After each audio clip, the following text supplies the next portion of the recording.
আল্লাহ তাআলা কিয়ামতের কঠিন ময়দানে যেদিন স্বামী স্ত্রীকে চিনবে না, স্ত্রী স্বামীকে দেখে পালিয়ে যাবে, বন্ধু বন্ধুরে চিনবে না, পীর সাহেব মুরিদরে চিনবে না, মুরিদ পীর সাহেবরে চিনবে না, দলের কর্মী তার নেতারে চিনবে না, নেতা তার কর্মীরে চিনবে না, বন্ধু বন্ধুরে দেখে পালাবে। এই কঠিন মুহূর্তে সূর্যটা মাথার কাছে চলে আসবে, জমিনটা তামার জমিন হবে, আজকের জমিনের মতো নয়।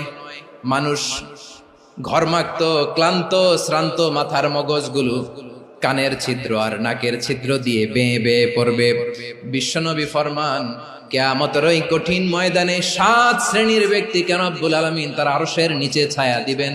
তার মধ্যে প্রথম শ্রেণীর ব্যক্তি হলো ইমামুন আদিল, যে ইনসাফের সাথে বিচার করে, যে জাস্টিস সমাজে সার্ভ